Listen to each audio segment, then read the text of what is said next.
Bendiga, hermanos. Damos gracias a Dios por permitirnos estar en su casa de oración.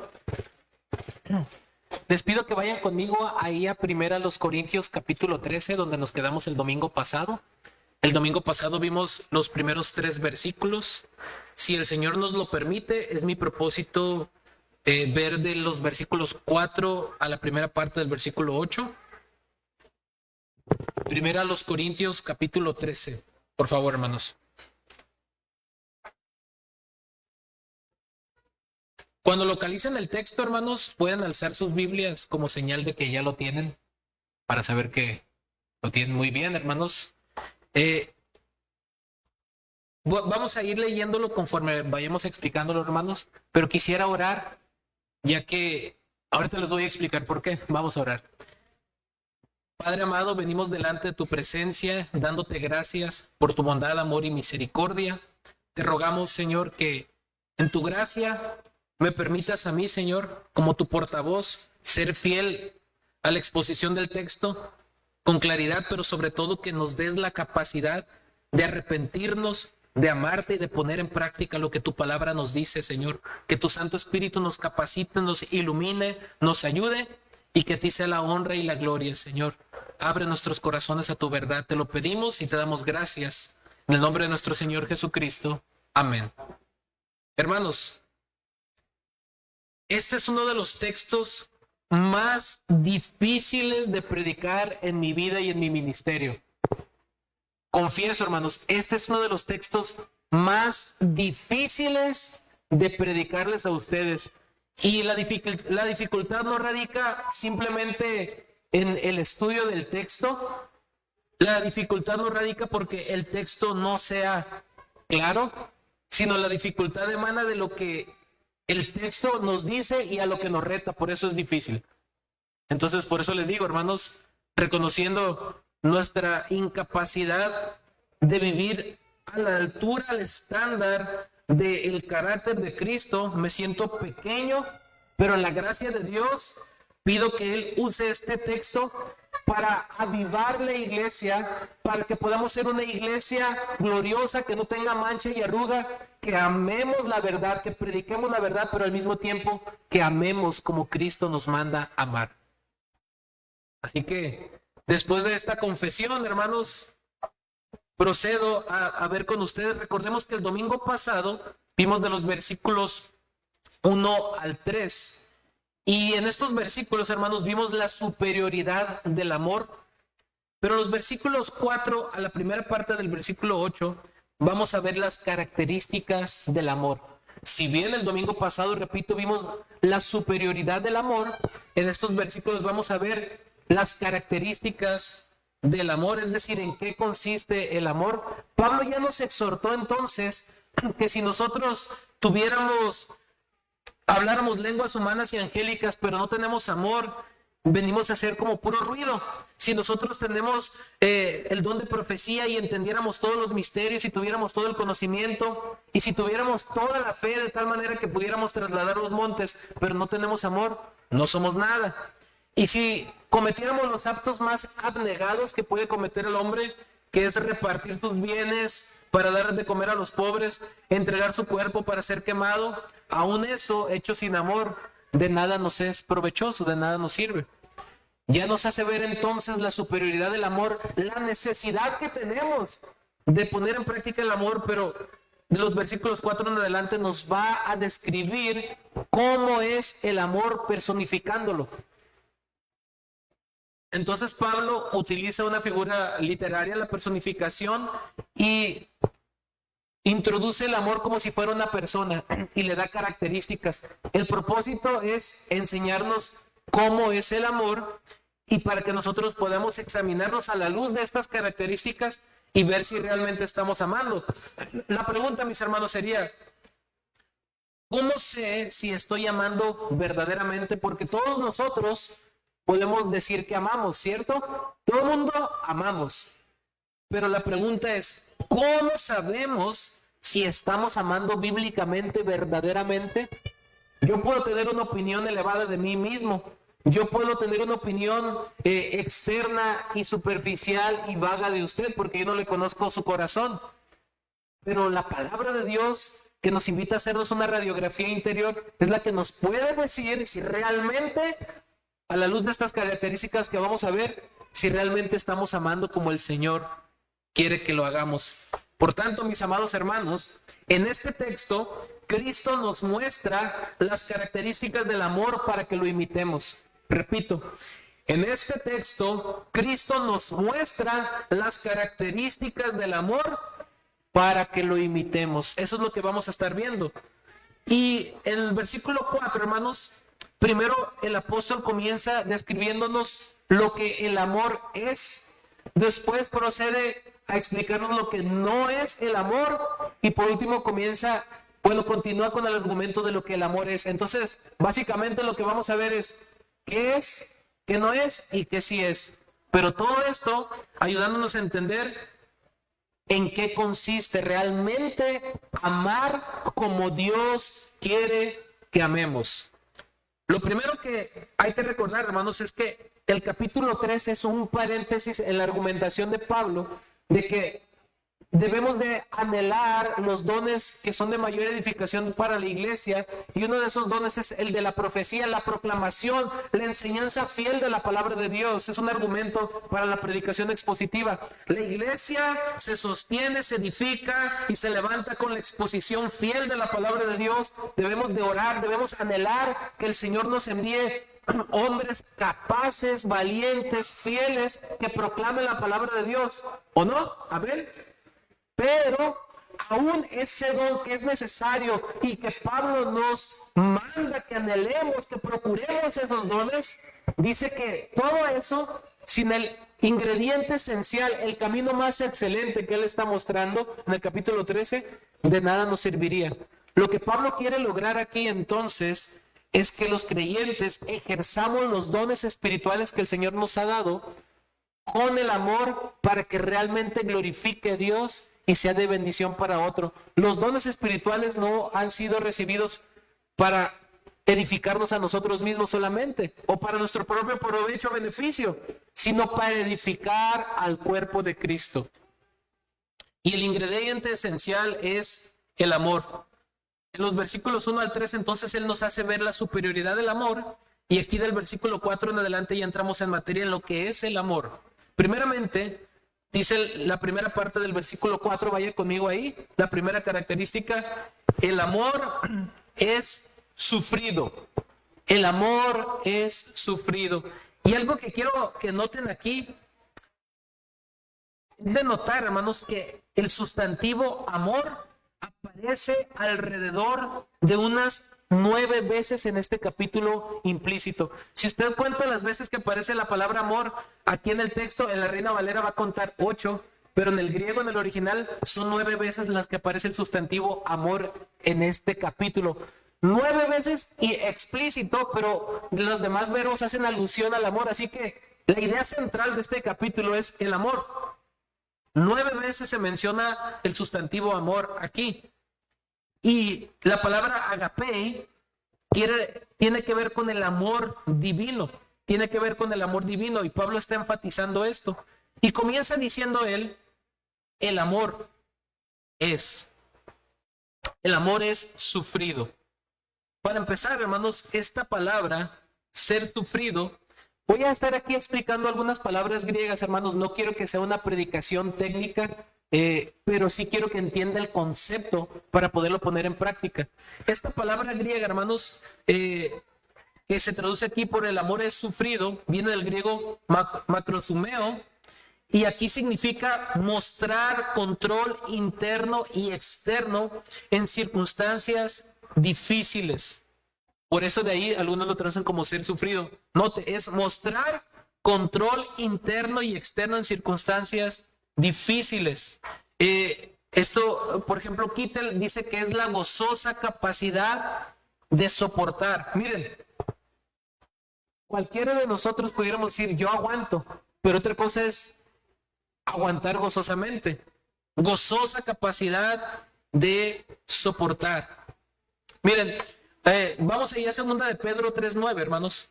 Aquí hay, para entender mejor un poquito este concepto, segunda de Pedro 3:9 nos ayuda a entender lo que es el amor. Les voy a explicar por qué. Miren lo que dice segunda de Pedro 3:9. El Señor no retarda su promesa, según algunos la tienen por tardanza, sino que es, ¿qué? Palabra clave ahí. Macrozumeo, paciente. El Señor es paciente para con nosotros, no queriendo que ninguno perezca, sino que todos procedan al arrepentimiento. Miren, hermanos, todas las características que Pablo va a describir aquí acerca del amor obviamente emanan de Dios, y la personificación, la cúspide del amor, como ha sido demostrado, es Cristo, ¿ok? Entonces, cuando nosotros leemos esto, vemos el carácter de Dios mismo, vemos a Cristo mismo, ¿no? Entonces, lo que leemos aquí emana del carácter de Dios, y nosotros somos llamados a reflejar el carácter de Cristo. Por lo tanto, lo que vemos aquí emana de la fuente que es Dios. Puesto que Dios es paciente, Dios demanda que nosotros también seamos pacientes. ¿En qué contexto, por ejemplo, segunda de Pedro 3:9 está diciendo que el Señor es paciente? Dice que el Señor no retarda su promesa. ¿En qué contexto está hablando? Versículo 7, pero los cielos y la tierra que existen ahora están reservados por la misma palabra, guardados para el fuego en el día del juicio y de la perdición de los hombres impíos. Mas, oh amados, no ignoren esto, que para con el Señor un día es como 1000 años y 1000 años como un día. El Señor no retarda su promesa, según algunos la tienen por tardanza, sino que es paciente para con nosotros. Ese nosotros se refiere a los creyentes en el contexto de lo que está diciendo Pedro, no queriendo que ninguno perezca, sino que todos procedan al arrepentimiento. El contexto de lo que está diciendo Pedro aquí es que el Señor no retarda sus promesas de juicio, sino que Él es paciente para con nosotros. ¿En qué sentido? Muchos de los que están aquí, hermanos, son escogidos tal vez, pero aún no han sido salvos. Todo escogido va a llegar a la salvación por la obra salvadora de Cristo. No se refiere a una salvación universal, no se refiere que todo mundo va a ser salvo, se refiere al amor de Dios por sus escogidos. Y el Señor tiene una paciencia infinita, que el Señor en su gracia desde antes de la fundación del mundo nos ha escogido, y va a llegar algún momento en el cual el pecador va a caer rendido a los pies de Cristo, y a pesar que nosotros pecamos duro y tupido contra el Creador, el Señor es paciente y nos preserva la vida, y llega el momento en el cual nos es presentado el Evangelio, nos arrepentimos, creemos y el Señor nos da vida eterna. El Señor es paciente, Él soporta, Él tolera los vasos de ira preparados para ira. El Señor no mira nuestro pecado y nos da la retribución de vida en el momento que debemos, porque Él es paciente. Fíjense bien, esto es importante. Dios no actúa impulsivamente, Él es paciente. Él es paciente, no queriendo que ninguno perezca, sino que todos procedan al arrepentimiento. Esto es así con sus escogidos, pero también en el amor general de Dios vemos que Dios no se deleita de la muerte del impío, sino la actitud de Dios hacia los pecadores es aún de amor, aunque no va a salvar a todos, pero Dios no quiere que ninguno perezca. Dios es paciente con el ser humano. Y por eso, hermanos, nosotros, en base a ese carácter que hemos visto reflejado de Dios en Cristo, el amor manifiesta paciencia. Vuelvo a repetir que es el control interno y externo en circunstancias difíciles.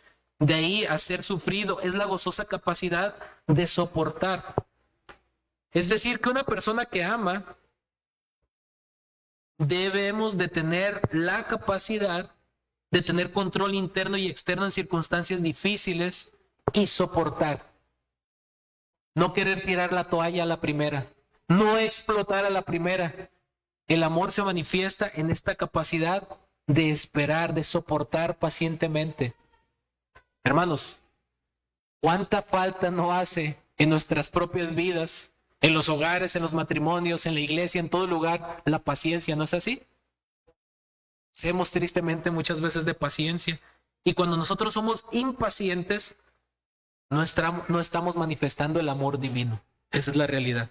La impaciencia no tiene nada que ver con el amor divino que Dios quiere que nosotros manifestemos. Así que si usted y yo somos personas impacientes, veamos esta característica y volvámonos al Señor y pidámosle de su gracia y de su ayuda, porque el que ama, el amor personificado, es paciente, macrothumeo, mostrar control interno y externo en circunstancias difíciles. También otra cosa que quiero decir con todos estos verbos que nos describen el amor, son verbos en tiempo presente.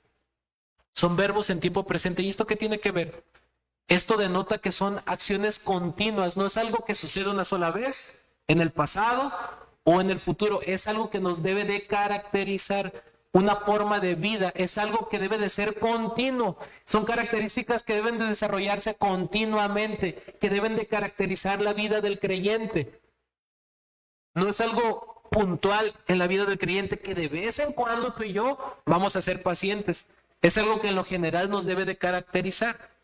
No solo la paciencia, sino sigue diciendo el texto, el amor es sufrido, también se puede traducir como paciente, como lo dije, es benigno. La segunda característica que nos dice aquí es benigno. Y esta palabra, hermanos, significa, así como lo escuchamos, benigno viene de bueno, la capacidad de hacer el bien. Miren, hermanos, esto es muy importante. Porque el que ama, obviamente, no quiere ser algo perjudicial o dañino para otra persona, ¿cierto? Entonces, ser benigno significa la capacidad de hacer el bien. Y esto fluye del carácter mismo de Dios. Por ejemplo, Dios es bueno para con todos. Mira lo que dice Lucas 6:35. ¿Cómo es Dios? Lucas 6:35. Amad pues a vuestros enemigos y haced bien y prestad, no esperando de ello nada. Y será vuestro galardón grande y seréis hijos del Altísimo. Porque Él es, ¿qué dice? Benigno, es la misma palabra griega que se utiliza aquí. Kristeuomai. Porque Él es benigno para con los ingratos y para con los malos. Hermanos, miren. El hecho de que Dios ame a toda su creación y de que Él sea bueno para con todos, gracia común, no significa que Él va a salvar a todos, estamos de acuerdo, ¿verdad? Pero Él muestra un amor, una bondad a toda su creación. Aún con la gente mala, el sol sale para buenos y malos, llueve para justos e injustos. Dios es bueno con todas las personas. De hecho, aún aquellos que andan delinquiendo están respirando por la misericordia de Dios. Dios es bueno para con todos indiscriminadamente. Esta bondad no le estoy diciendo que se extienda a la salvación, estoy hablando de las bendiciones presentes, ¿no? Dios es bueno con todos, ¿cierto? Todo el mundo está respirando por la misericordia de Dios. Dios es bueno aún con los malos. Por eso este texto de Lucas nos dice que nosotros debemos de reflejar esa característica de la bondad de Dios. Pero en Tito 3:4 vemos que la bondad de Dios se extiende más allá de su gracia común. Mira lo que nos dice Tito 3:4. Pero cuando se manifestó la bondad de Dios, nuestro Salvador, y su amor para con los hombres, versículo 5, nos salvó no por obras de justicia que nosotros hubiéramos hecho, sino por su misericordia, por el lavamiento de la regeneración y por la renovación del Espíritu Santo, el cual derramó en nosotros abundantemente por medio de por Jesucristo nuestro Salvador. La bondad de Dios llegó a la cúspide, Dios haciéndole bien a pecadores de una manera exaltada al enviar a su Hijo a morir por nuestros pecados. Dios le hace bien al hombre al salvarlo de sus pecados. ¿Se fijan? Dios por naturaleza es bueno. De hecho, cuando Él creó todo, recuerden las palabras que se repiten en Génesis, y vio Dios que era ¿qué? Bueno, bueno, bueno. Y cuando terminó todo, vio Dios que era bueno en gran manera, porque toda su creación reflejaba la bondad del Creador. Dios es bueno por naturaleza, hermanos. Dios no es malo, Dios es bueno. ¿Y qué significa ser bondadoso o benigno? La capacidad de hacer el bien. Dios por naturaleza le hace bien a sus criaturas, hermanos. Eso no erradica su santidad, su justicia, su juicio, pero Dios por naturaleza es benigno, es bueno. Y por lo tanto, el amor o el que ama, debemos de tener la capacidad de hacer el bien. De hacer el bien, no hacer daño a nuestro prójimo, hermanos. Piensen en muchas maneras en las cuales nosotros, en lugar de hacer bien, podemos hacer lo contrario, ¿no?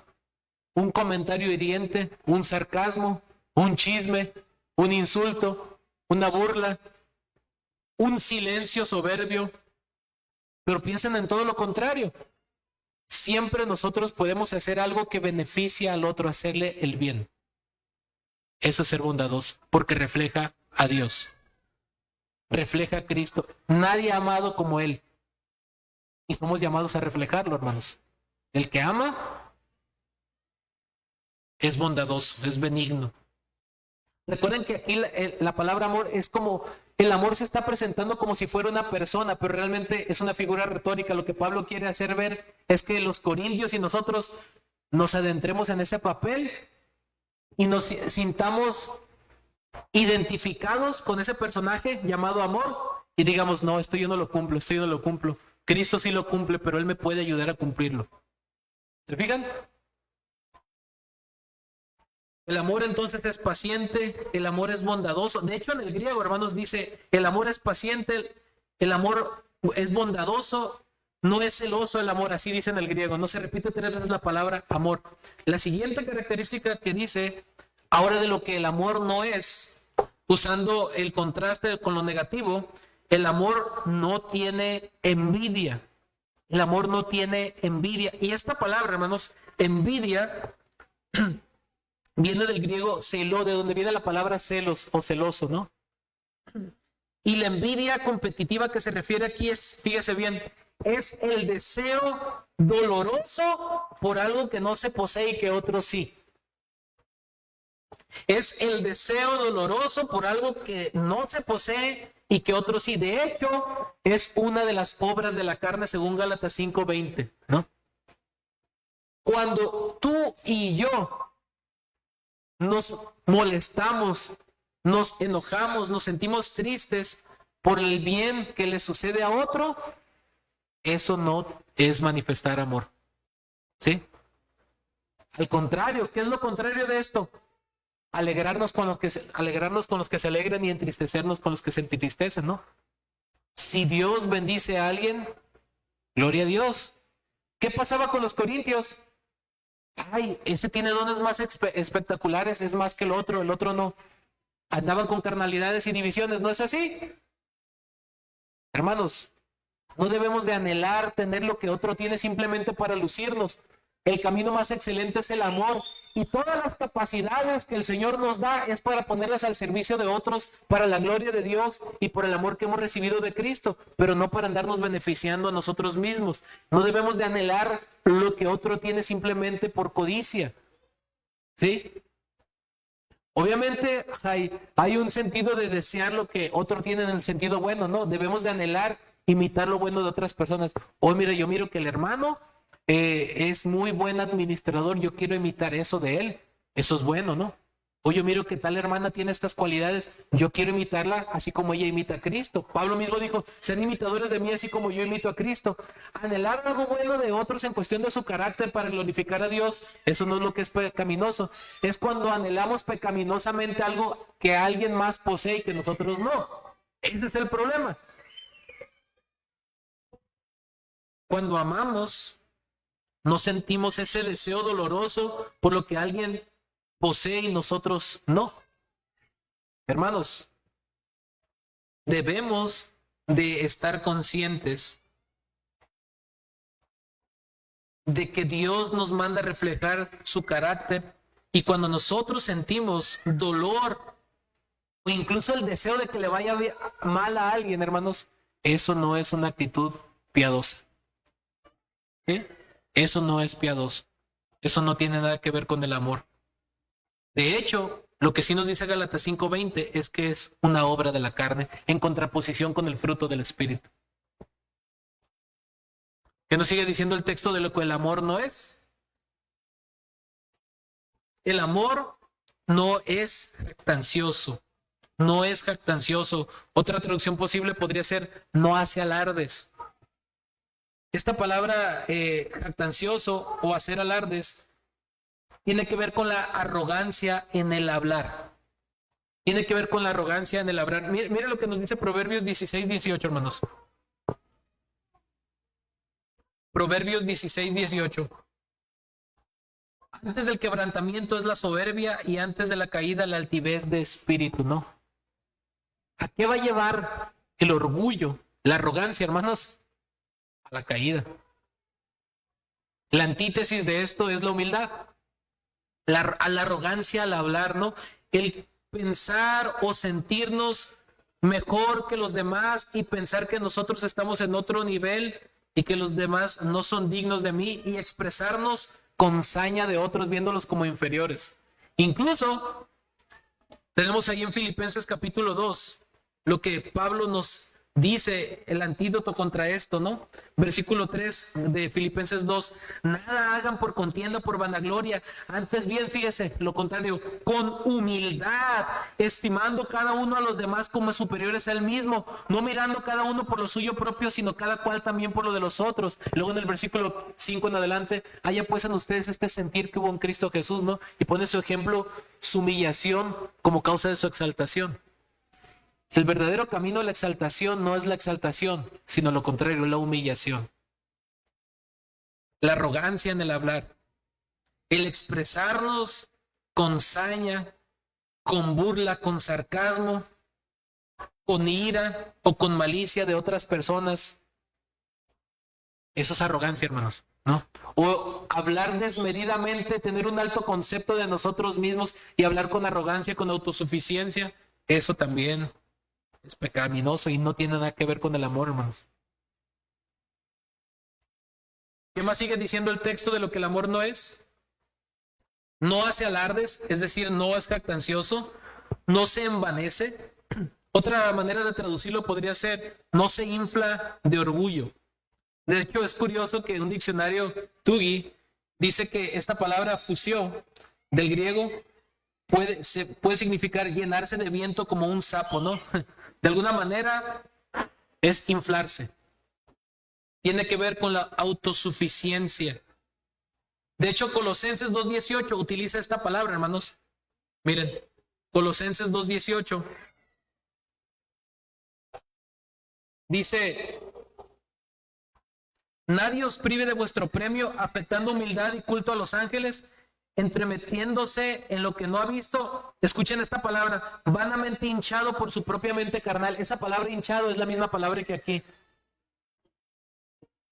Tiene que ver en el cual la persona se infla como un sapo. Imagínense la papadota acá, ¿no? Se infla como un sapo y no hay cabida más que para su propia autopercepción de que él está bien y todos los demás están mal. Tiene que ver con la autosuficiencia. Y recuerden que esto es uno de los pecados de Satanás. Recuerden lo que le pasó al rey Nabucodonosor por andar de orgullosito. Recuerden lo que le pasó al rey Saúl. Hermanos, el orgullo no deja nada bueno. ¿Y qué es el orgullo? Sino más que un sentimiento de autosuficiencia. Yo no necesito de los demás. No lo digo abiertamente, pero es más ni Dios, ¿no? Porque yo le sirvo a Dios, o sea, Dios me necesita porque yo soy muy inteligente, porque yo hago tantas cosas, o sea, los demás no agarran la onda que me tienen que servir porque yo soy superior. Todo el mundo está mal, yo estoy bien. Palabra clave aquí, autosuficiencia, llenarse de viento como un sapo, no se inflama de orgullo. El amor, hermanos, la persona, para empezar, aquel que ama, reconoce su orgullo. Todos luchamos en alguna medida con el orgullo, porque todos luchamos contra el pecado, ¿no? Pero el amor combate ese sentimiento. No siempre yo tengo la razón. Mi opinión es la única que cuenta. Yo no soy autosuficiente, yo necesito de Dios y de los demás. De hecho, por eso estamos en una iglesia local. Yo no puedo solo, hermanos. Yo los necesito a ustedes en mi vida. Sin ustedes mi vida no sería la misma. Por eso Dios nos colocó en una iglesia local. Amén. No lo podemos todos solos, hermanos. No somos autosuficientes. Yo lo reconozco, hermanos, y no me da vergüenza decirlo. Tengo muchas limitaciones y gracias a la ayuda de otros he podido salir adelante. Gracias a mi esposa, gracias a ustedes, gracias al pastor Eliseo, gracias a otros pastores, gracias a otros hermanos que han orado por mí, me han ayudado a ver mi pecado cuando lo he necesitado, me han alentado. Yo no lo puedo todo solo. Y no me da vergüenza decirlo. No necesito ser una especie de superhéroe para ser pastor. Soy un pecador redimido como ustedes. Pero no soy autosuficiente. Y lo reconozco, hermanos. Yo necesito mucho de Dios, así como ustedes, y los necesito mucho a ustedes también. Nos necesitamos unos a otros. No podemos solos, no somos autosuficientes. El amor no se infla de orgullo. Es decir, no se envanece. Versículo 5. ¿Qué nos sigue diciendo lo que no es el amor? No hace nada indebido. Yo lo podría traducir esto como no procede con bajeza. Esta palabra indebido puede también traducirse como ser descortés. ¿Qué significa esto? Escuche bien. No mostrar respeto y consideración hacia los demás. ¿Qué significa esto? Ser descortés, no mostrar respeto y consideración a los demás. Hermanos, las demás personas son valiosas también para Dios, porque son seres hechos a imagen y semejanza de Dios, aunque no sean cristianos. Todo el mundo posee una dignidad dada por Dios, porque todos de alguna manera reflejamos la imagen de Dios, ¿cierto? Las demás personas también valen, hermanos. No somos animales, no evolucionamos. Somos una raza, somos seres humanos hechos a imagen y semejanza de Dios. Todo ser humano es valioso a los ojos de Dios, ¿sí? Yo no soy superior ni mejor. Las demás personas también valen. Así como yo valgo, así también las personas valen. Y el que ama no es descortés. Es decir, no se porta con falta de respeto y por el contrario considera a los demás, ¿no?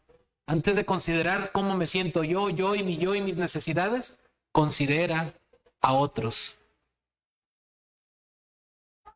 ¿Qué más nos sigue diciendo el texto, hermanos? ¿Por qué creen que les dije que es uno de los textos más difíciles para predicar para mí? ¿No creen que porque no se puede entender? Precisamente porque lo entiendo muy bien, por eso se me hace muy difícil. Porque veo lo mucho que me hace falta para llegar a ser semejante al carácter de Cristo, hermanos. Por eso.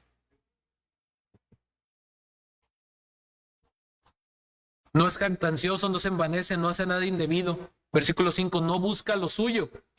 ¿A qué se refiere esto? Se me perdió mi celular, ¿dónde está? No, pues yo soy bien amoroso porque como siempre se me pierden las cosas, siempre ando buscando lo mío, ¿no? No se refiere a eso, hermanos. De hecho, se refiere a preocuparse principalmente por el bienestar personal. Eso es a lo que se refiere, ¿no? No busca lo suyo, es decir, preocuparse principalmente por el bienestar personal. Miren un ejemplo de esto, 1 Corintios 10:24. Vámonos más atrás, donde aparece esta misma palabra. Ninguno busque su propio bien, sino el del otro. Cuando dice aquí su propio bien, en el griego, el original, es la misma palabra que podría traducirse, no busca lo de sí mismo, literal. Ninguno busque su propio bien, sino el de los otros. 1 Corintios 10:24. Ninguno busque su propio bien, sino el del otro. Fíjese lo que está diciendo con claridad el texto, un texto paralelo. En lugar de preocuparnos principalmente por el bienestar personal, debemos de preocuparnos por el bienestar del otro. Filipenses 2:21, ya fuimos hace ratito a Filipenses, pero podemos volver a él. El capítulo 2, versículo 21, hablando de aquellos que predican a Cristo por contienda y vanagloria, porque todos buscan lo suyo propio, no lo que es de Cristo Jesús. ¿Qué es buscar lo suyo propio? Sus propios intereses, ¿no? En otras palabras, no doy un paso sin guarache antes de espinarme. O bueno, no sé si lo dije bien. El punto es, no voy a hacer nada si no me trae un beneficio personal. Siempre busco mi beneficio, mi satisfacción y no el del otro. Eso es buscar lo suyo. ¿Sí? Preocuparse principalmente por el bienestar personal. No busca lo suyo. Versículo 5. No se irrita, hermanos. No es irritado porque está en voz pasiva. No es irritado. Esto significa enojarse, irritarse. Miren, hermanos, cuando aprendemos a amar, vamos a entender que En la ira del hombre no obra la justicia de Dios. ¿Sí?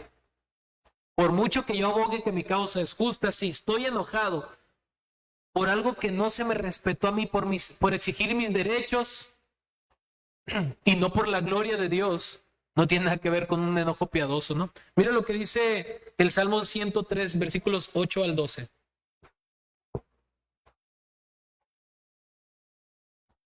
Salmo 103, versículos del 8 al 12. ¿Cómo es Dios, hermanos? Misericordioso y clemente es Jehová, lento para la ira y grande en misericordia. No contenderá para siempre, ni para siempre guardará el enojo. No nos ha hecho con nosotros conforme a nuestras iniquidades, ni nos ha pagado conforme a nuestros pecados. Hermanos, Dios es un Dios también de ira. Su ira es justa, pero la ira de Dios no es pecaminosa ni está fuera de control. Dice que Dios es lento para enojarse.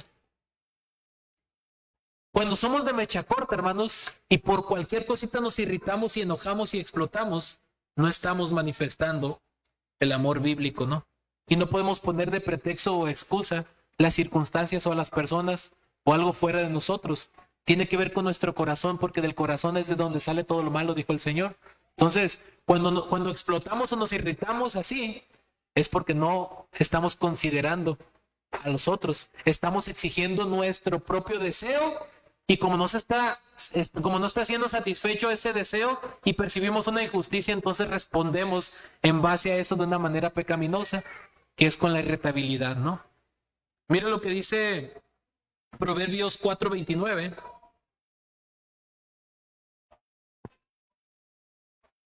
Proverbios 14:29, perdón.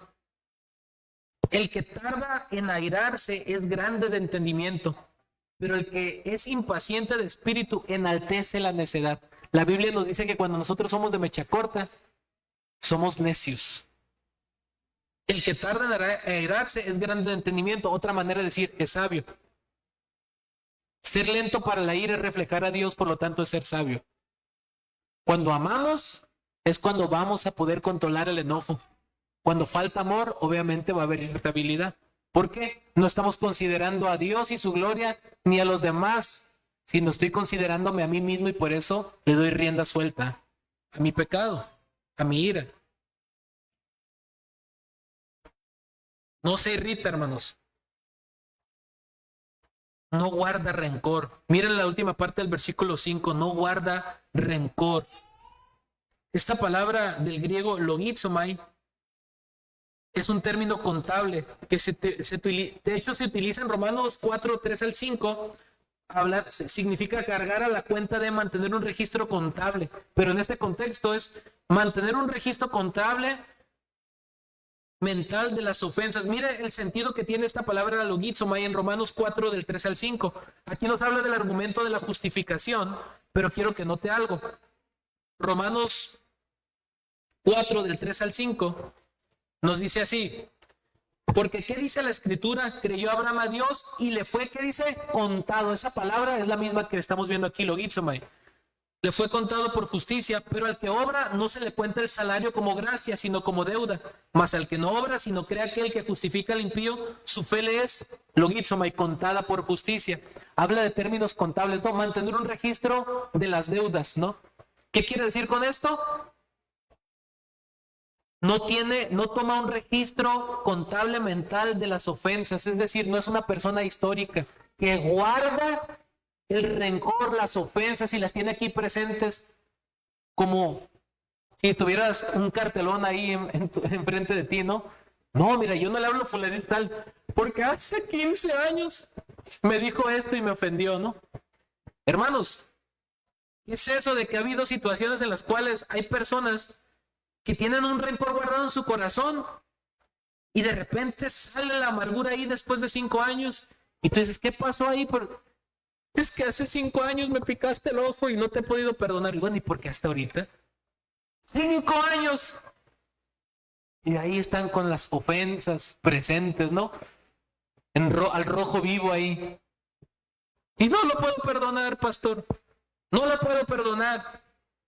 Siento como si me lo hubiera hecho ayer. ¿Y hace cuánto pasó? Hace 15 años. Bueno, Eso sí, no se acuerda de lo que se trató el sermón el domingo pasado, pero sí tiene un mal registrado de hace 15 años, ¿no? Wow, qué memoria. Yo quisiera tener esa memoria para los exámenes, pero ¿qué cree? Yo también soy muy bueno para registrar las ofensas. Ah, pero cuando se trata de recordar algo bueno o que no me conviene, se me olvida rápido. Somos expertos, somos contadores natos, ¿no? ¿Me veo feo? Ah, pues, no, y aquí estamos, ¿no? En otras palabras, el que ama no es sentido, hermanos, no es rencoroso. No guarda un registro mental de todas las ofensas. Si fuera así, hermanos, no, hombre, nadie nos hablaríamos. ¿Cuántas veces nos hemos ofendido? De adrede o no de adrede, lo que usted quiera, pero imagínese, fuera imposible tener una relación personal con cualquier persona, porque todos somos pecadores y sin duda todos hemos ofendido de alguna otra manera, ¿no es así? En el hogar del matrimonio, ¿cuántas veces yo no he ofendido a mi esposa, mi esposa no me ha ofendido a mí? No, pues ya estuviéramos divorciados y no por eso nos vamos a divorciar. ¿Se da cuenta, hermanos? El que ama no mantiene un registro contable mental de todas las ofensas. Eso no significa, hermanos, ojo, que cuando hay pecado, cosas que nos lastiman, no hay que tratarlas bíblicamente, ¿no? No significa que no debemos de confrontar a una persona con su pecado. Eso no significa que no debemos de tener comunicación y expresarles a las personas que nos hacen daño lo que nos lastima, pero de una manera correcta. Ojo, ¿no? Esto no quiere decir que no vamos a decir la verdad de una manera correcta, sino se refiere a una actitud del corazón en el cual yo conscientemente decido no estar albergando cosas pecaminosas de mi prójimo contra otro, ¿no? Que Dios se encargue. Si se arrepintió, qué bueno. Si no, va a dar cuenta a Dios. Pero yo decido seguir el camino del amor y no del rencor, porque si no, hermanos, no estamos reflejando a Cristo. ¿Se dan cuenta, hermanos? El mundo está lleno de odio. ¿Qué fue lo que llevó a Hitler a matar a tantos millones de judíos y de personas? El odio, el rencor. ¿De dónde vienen las guerras y los conflictos entre nosotros? Como dice Santiago 4:1. ¿No es de las pasiones? ¿No son de nuestras pasiones que combaten a nuestros miembros? Codician y no tienen porque no piden y piden para gastar en sus deleites pecaminosos. ¿Cuánta gente no ha hecho daño por el rencor? ¿Sí o no? ¿Cuánta gente no perdona porque simplemente no puede borrar ese registro contable mental de las ofensas? Pero eso sí, cuando vamos en oración al Señor, perdóname, Señor, y como ese siervo, ¿no? Que le perdonaron 10,000 talentos, una suma grandísima de dinero, y andaba ahogando el que le debía 100 denarios, ¿no?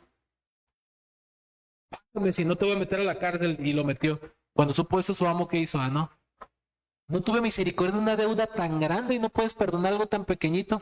Cualquier cosa que nos hagan a nosotros, hermanos, no se compara contra lo que nosotros hemos hecho contra Dios y lo que Él nos ha perdonado en la cruz. Así de sencillo, ¿no? No hay nadie que haya sufrido un agravio más grande que nuestro Señor Jesucristo, ¿no? Una injusticia más grande que Él, que era santo. Lo que cualquier ofensa a alguien nos puede hacer a nosotros no se compara con la ofensa que nosotros hemos hecho y hacemos a Dios, ¿no? Así que, si Dios se pusiera en ese plan de nosotros, ninguno de nosotros estuviéramos de pie. Si el Señor tomara en cuenta nuestros pecados, ¿quién pudiera estar de pie delante de Él? Hermanos, usted sabe la respuesta. Ah, pero eso sí, yo no olvido, facturo. No, eso no es bíblico, hermanos, ¿no? El que ama, hermanos, entonces, no hace nada indebido, no busca lo suyo, no se irrita, no guarda rencor. Vamos al versículo 6. ¿Qué otras características nos está diciendo Pablo de lo que no es el amor?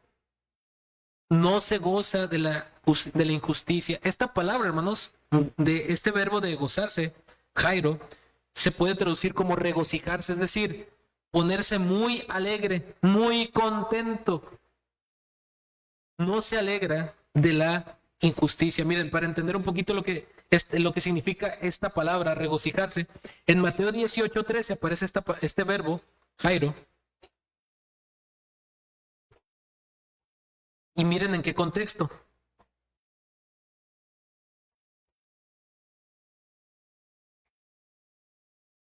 Hablando de la parábola de la oveja perdida, dice, y si acontece que la encuentra, de cierto digo que se regocija más por aquella que por las 99 que no se descarriaron. Se fijan que aquí es traducida la palabra como regocijarse, o sea, es ponerse, no solamente ponerse contento, es ponerse muy contento.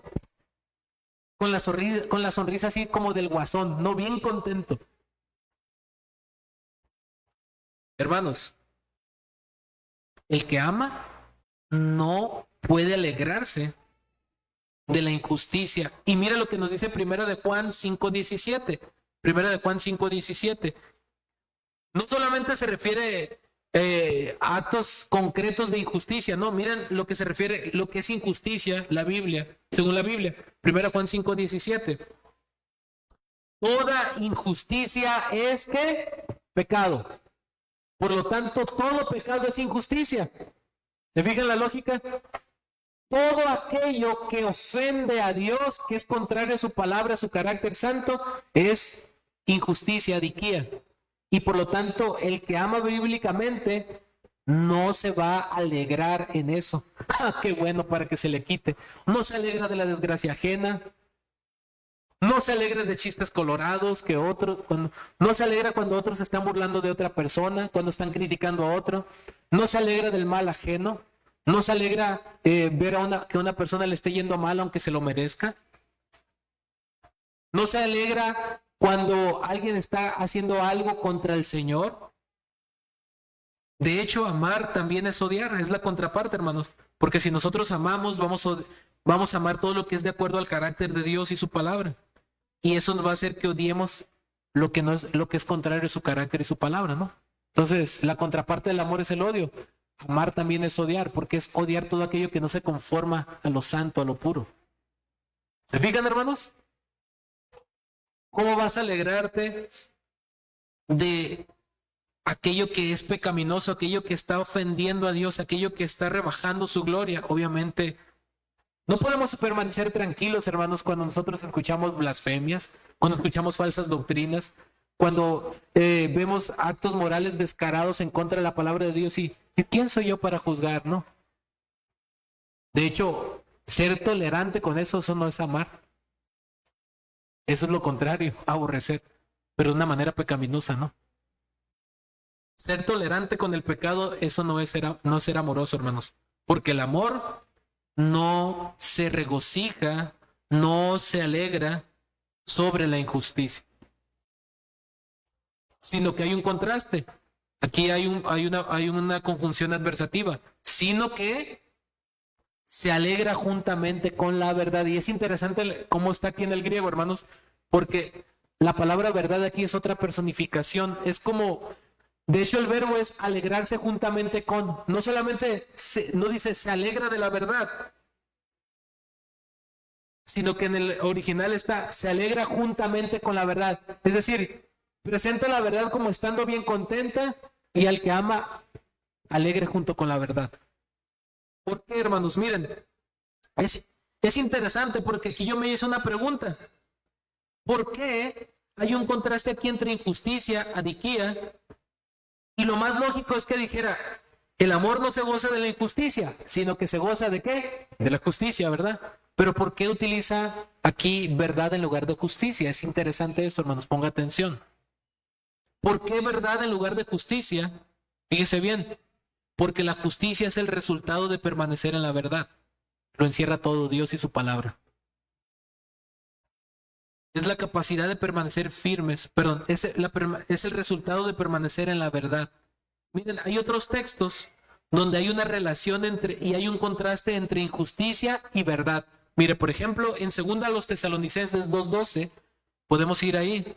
2 Tesalonicenses 2:12, que dice, a fin de que sean condenados todos los que no creyeron a la verdad, sino que se complacieron en la ¿qué? Injusticia. Miren, ¿se fijan que hay un contraste entre verdad e injusticia? Otro texto donde vemos ese contraste es en Romanos 2:8. Romanos 2:8. que dice, pero ira y enojo a los que son contenciosos y no obedecen a la ¿qué? A la verdad, sino obedecen a ¿qué? A la injusticia. Quiero que note estas palabras claves, ¿no? Hay un contraste entre injusticia y verdad, injusticia y verdad. En Romanos 1:18, hermanos, mira lo que dice, porque la ira de Dios se revela desde el cielo contra toda impiedad, ¿y qué? E injusticia de los hombres que detienen con injusticia la ¿qué? ¿La qué? La verdad. Entonces, hermanos, aquí la verdad está asociada al reconocimiento de Dios y su revelación, tanto la general como la especial, la Biblia, y una vida acorde a su carácter y a su voluntad revelada. En otras palabras, la conducta moral correcta siempre va ligada a la verdad de Dios. Por eso es que utiliza la palabra verdad aquí, hermanos. Miren, no puede haber justicia sin verdad. No puede haber justicia sin el fundamento que es Dios y su palabra. ¿Entienden esto, hermanos? El evangelio, la reconciliación de Dios, del pecador con Dios a través de la persona y obra de Jesucristo, lo revelado de su voluntad, de su carácter en las Escrituras. No puede haber una conducta moralmente recta sin la verdad. La verdad produce lo contrario de la injusticia, la justicia y todo lo que conlleva. Por eso es que, entonces, ¿por qué utiliza la palabra verdad en lugar de la palabra justicia para hacer un contraste con injusticia? Porque la justicia, hermanos, es un resultado de permanecer en la verdad. Solo la verdad de Dios puede producir una vida moralmente recta, agradable a los ojos de Él. Ok, no es suficiente conocer la verdad. Sabemos que necesitamos ser empoderados por la obra del Espíritu de Dios a través de la regeneración para poder vivirla, ¿no? Pero no puede haber una vida moralmente recta, no puede haber justicia sin verdad. La palabra de Dios es verdad, lo que Dios reveló de sí mismo es verdad. Sin el fundamento que es Dios y su palabra, no puede haber el contraste de la injusticia, que es una vida recta. ¿Se fija? Usted y yo no podemos vivir en rectitud si no es por la verdad de Dios. Entonces el amor rechaza, no se regocija de todo pecado, de la injusticia, sino que se regocija juntamente con la verdad. ¿Se fija? El amor, hermanos, no está peleado con la verdad. Miren, me quedó muy grabado esta frase que leí en un libro hace tiempo que decía que entre los círculos evangélicos hay quienes defienden la verdad sin amor y otros que defienden el amor sin verdad, y ambos están totalmente mal, ¿no?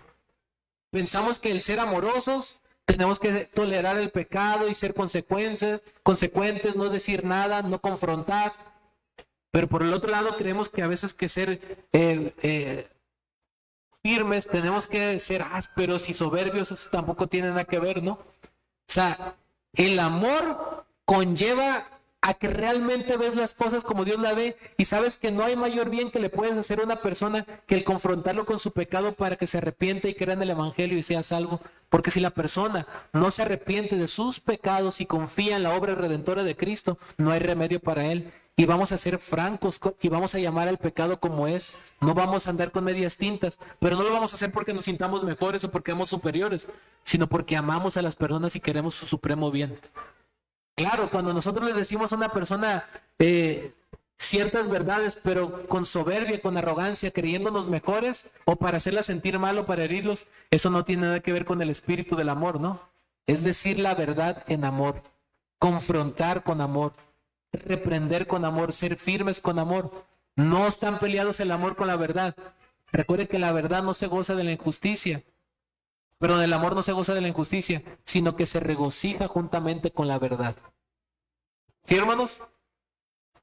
Podemos enardecernos en aquello que es contrario al carácter de Dios y su palabra, pero podemos gozarnos juntamente con aquello que honra a Dios, todo aquello que lo refleja y que es de acuerdo a su voluntad. Amén. No se goza de la injusticia, mas se goza de la verdad. Y luego nos sigue diciendo en el versículo 7, todo lo sufre, todo lo sufre. De hecho, hermanos, hay esta palabra griega, stego, puede traducirse también como cubrir con silencio, o podría ser otra traducción, todo lo cubre. Mire lo que dice 1 de Pedro 4:8.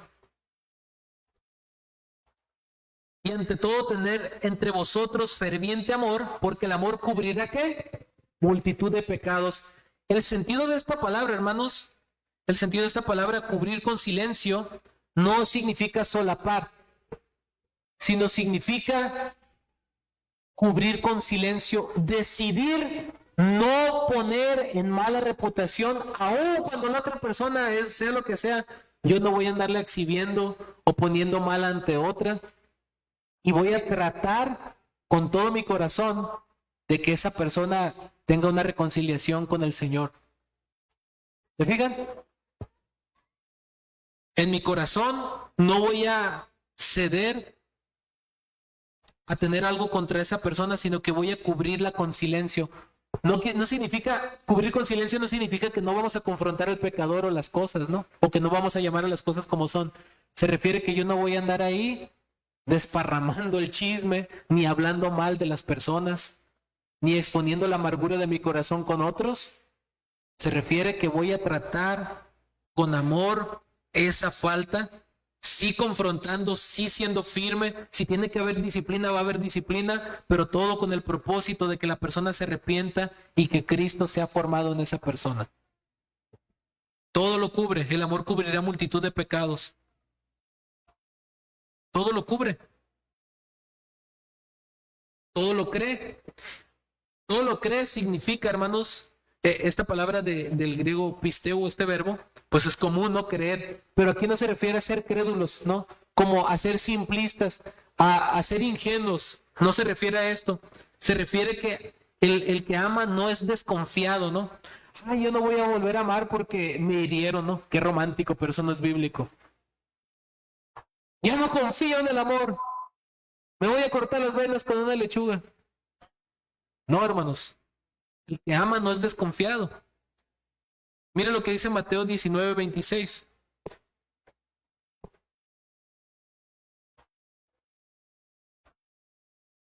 Mateo 19:26.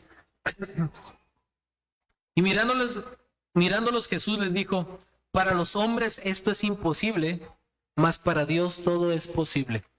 No es que nosotros tengamos una fe absoluta en las personas, pero siempre es bueno dar el beneficio de la duda, hermanos, de una manera sana, ¿no? No vamos a ser crédulos e ingenuos, pero sí creemos que Dios es capaz de cambiar corazones pecaminosos, ¿no? Y transformarlos. Y debemos de amar a las personas, no siendo totalmente desconfiados, ¿no? Eso no significa que no tenemos que ser precavidos si hay antecedentes. ¿Estamos de acuerdo con esto? O sea, imagínate, no, es que yo llamé y perdoné a esta persona y le confié, ya le presté 5 veces y nunca me ha pagado, pero le voy a prestar la sexta porque dice que el amor todo lo cree, y como me dijo que sí me iba a pagar, le voy a prestar otra vez. No, eso ya no tiene nada que ver con esto, ¿no? Significa que el que ama tiene fe en que si ama y beneficia a otro, siempre es una buena inversión y Dios va a hacer algo bueno en otro. Nunca hay pérdida, aunque las otras personas no lo reconozcan, aunque nosotros no salgamos directamente o terrenalmente beneficiados, nunca es un desperdicio ni es una pérdida amar, ¿sí? Todo lo cree, todo lo espera.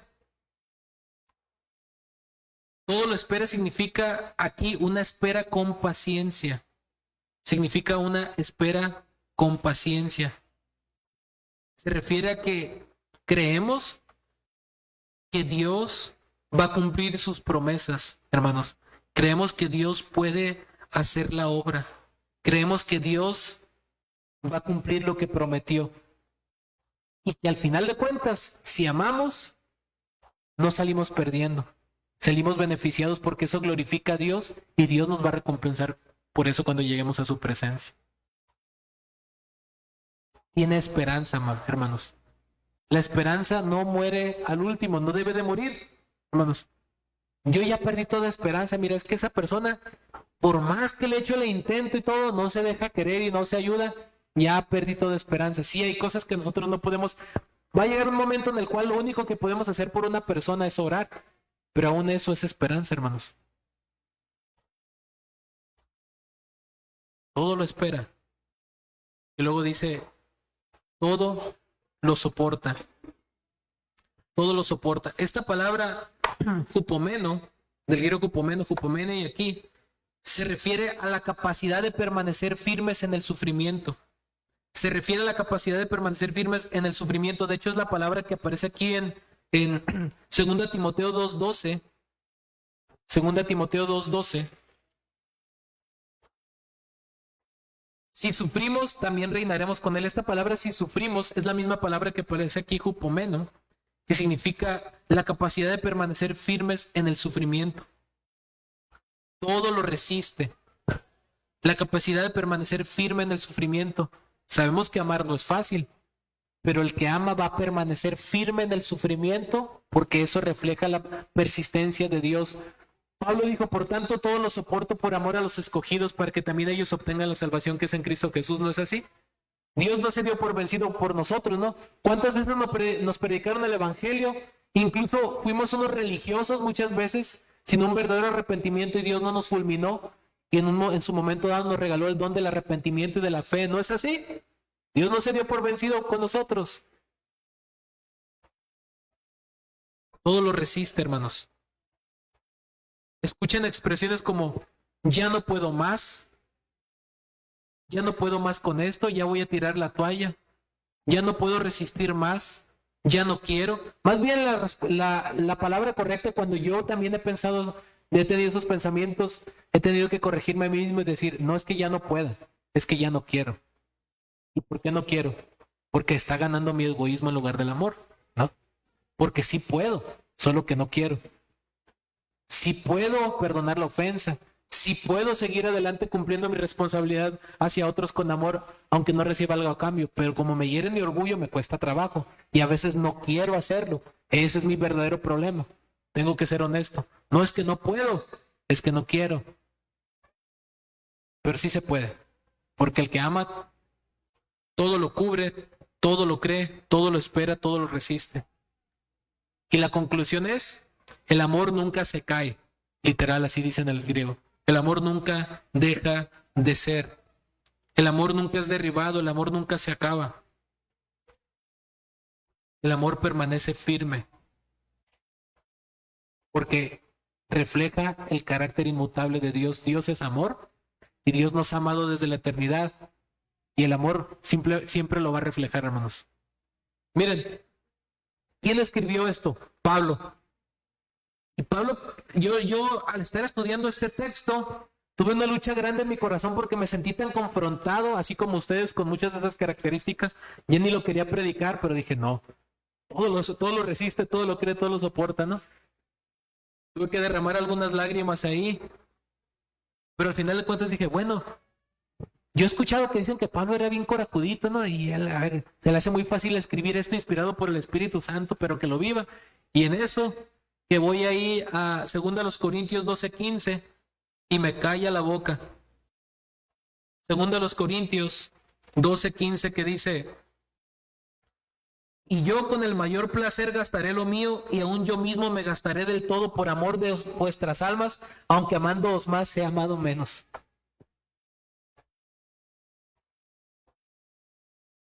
Él no solo escribió esto, hermanos, lo vivió. Porque entendía cómo Cristo lo había amado a él. Y lo menos que podía hacer era amar a Cristo y a su pueblo con esa misma pasión que Cristo lo había amado a él. Y siguiendo escarbándole a esto, voy ahí y me encuentro con 1 de Pedro 2:21 al 25. El amor encarnado y manifestado en cómo actuó nuestro Señor Jesucristo. Ahí en 1 de Pedro 2:21 al 25. Y mira lo que dice. 1 de Pedro 2:21 al 25. Pues para esto fuisteis llamados, porque también Cristo padeció por nosotros, dejándonos ejemplo, para que sigáis sus pisadas, el cual no hizo pecado, ni se halló engaño en su boca. Es decir, él era totalmente inocente. Pero note, versículo 23, quien cuando le maldecían no respondía con maldición. Cuando sufría no amenazaba, sino que encomendaba la causa al que juzga justamente. Versículo 24, quien llevó él mismo nuestros pecados sobre su cuerpo, sobre el madero, para que nosotros, estando muertos a los pecados, vivamos a la justicia, y por cuya herida fuisteis sanados. ¿Quién nos ha amado de esa manera? Nadie, solo Él. Romanos 5:8, mas Dios muestra su amor para con nosotros, en que siendo aún pecadores, Cristo murió por nosotros. Hermanos, ¿puede algo o alguien superar este amor? Aquí está resumido todo lo que vimos aquí, estas características. Y somos llamados a vivir de esta manera, porque ahora hemos sido transformados para vivir para la gloria de Dios y porque hemos sido amados de una manera infinita, y por eso podemos tener la capacidad de crecer en nuestro amor por Dios y por el prójimo. Entonces, mis amados hermanos, en este texto Cristo nos muestra las características del amor para que lo imitemos. Y aclaro, si tú no estás en Cristo, no puedes amar de esta manera. Esto es imposible. No se puede simplemente esto en nuestras fuerzas. Tiene que ser por la obra del Espíritu Santo en nuestros corazones. Para que tú puedas amar genuinamente, debes arrepentirte de tus pecados, debes dejar de escudarte de tus pecados, debes confesar tus pecados a Dios, debes darle la espalda a tu pecado y confiar solamente en la obra de Cristo en la cruz. El justo murió por los injustos para llevarnos a Dios, para que puedas entender ese amor que dice Juan 3:16, porque de tal manera amó Dios al mundo que ha dado a su Hijo unigénito para que todo aquel que en él cree no se pierda, mas tenga vida eterna. Eso es amor, una entrega total y sacrificial para salvar a alguien que no lo merece. Y tú puedes tener ese regalo si te arrepientes y crees. Y si tú ya tienes ese regalo, mi amado hermano, arrepintámonos de nuestra falta de amor y comencemos a vivir de esta manera que la palabra de Dios nos manda. Oren por mí, oremos unos por otros, porque es de la única manera que vamos a poder glorificar a nuestro Señor Jesucristo. Que el Señor nos ayude a imitar su amor. Oremos. Señor amado,